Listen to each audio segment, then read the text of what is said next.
300 400 hello મિત્રો, સ્વાગત છે વરલ રસોઈમાં આપ સૌનું। તો મિત્રો આજે આપણે બનાવવાના છીએ 5 મિનિટમાં તૈયાર થઈ જાય એવી લચકો ભેળ।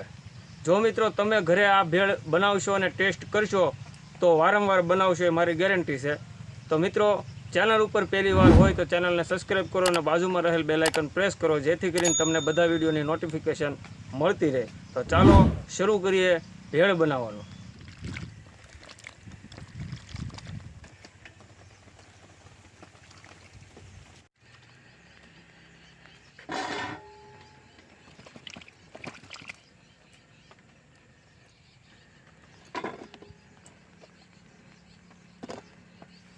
તો મિત્રો ભેળમાં આપણે પહેલાં 500 ગ્રામ ડુંગળી અને 250 ગ્રામ ટમેટાં લીધા છે, જેમાં આપણે ડુંગળીના ફોફા કાઢી નાખ્યા છે। તો હવે બંને વસ્તુ આપણે સુધારી લેવું, કટિંગ કરી નાખશું ઝીણું।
તો મિત્રો આપણે ડુંગળી અને ટમેટાં બંને વસ્તુ કટિંગ કરી લીધી છે।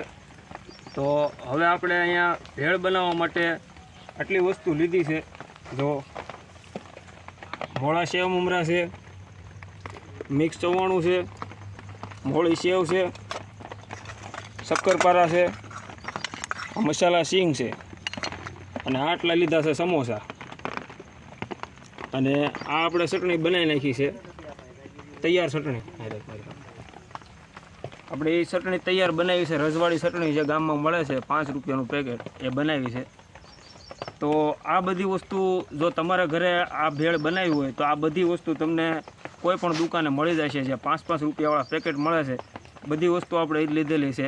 અને સમોસાની જગ્યાએ તમે બાફેલા બટેટા પણ લઈ શકો છો। તો હવે આપણે આ બધી મિક્સ કરીને ભેળ બનાવશું। એક જણ 300 400 કોક ભૂલ પડે હો કાંઈ વાંધો નહીં।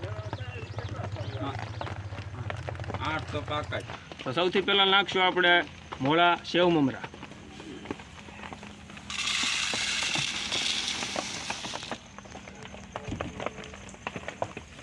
હવે એમાં નાખશું આપણે મિક્સ ચવાણું,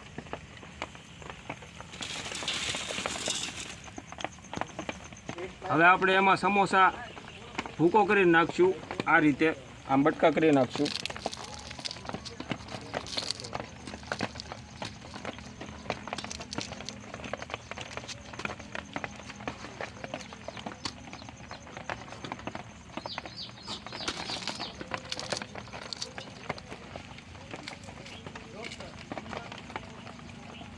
હવે આપણે નાખશું મસાલા સિંગ,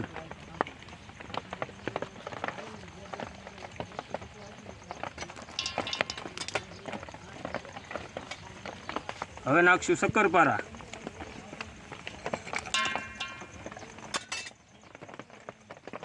સેવ,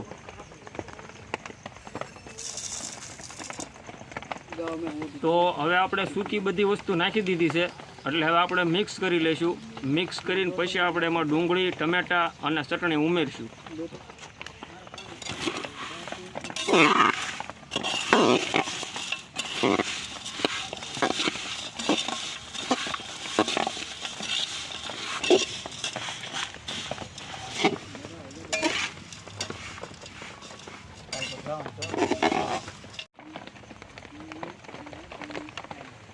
તો હવે આપણે નાખશું ડુંગળી, ટમેટા.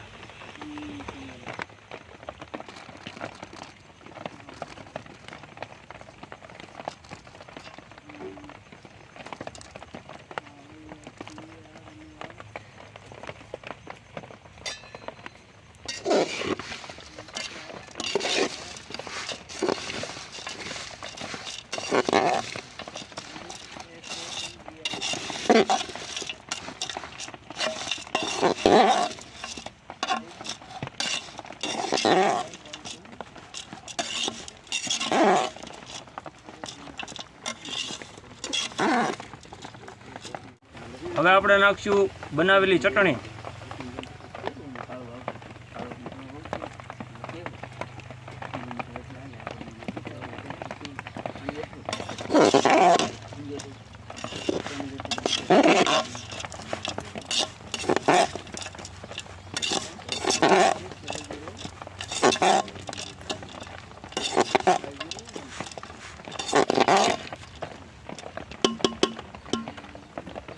તો મિત્રો આ આપણી તૈયાર થઈ ગઈ છે ભેળ. એટલે હવે આપણે ડીશમાં કાઢી પછી ઉપરની વસ્તુ જે નાખવાની આવે એ નાખશું.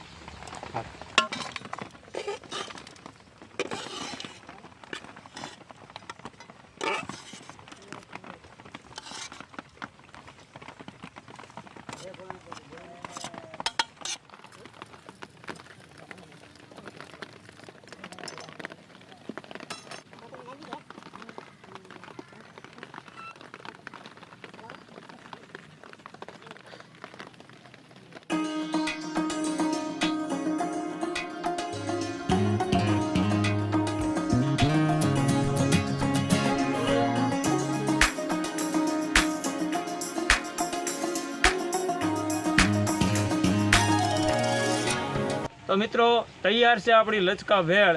તો મિત્રો રેસીપી કેવી લાગી કોમેન્ટમાં ખાસ કહેજો, અને વિડીયો ગમે હોય તો લાઈક કરો અને તમારા ફ્રેન્ડ સર્કલમાં વિડીયોને શેર કરો, અને ખાસ કરીને મિત્રો ચેનલને સબસ્ક્રાઈબ કરજો, જેથી કરીને તમને આવા નવા રેસીપીના વિડીયોની નોટિફિકેશન મળતી રહે. તો મળીએ બીજા વિડીયો સાથે, ત્યાં સુધી ધન્યવાદ.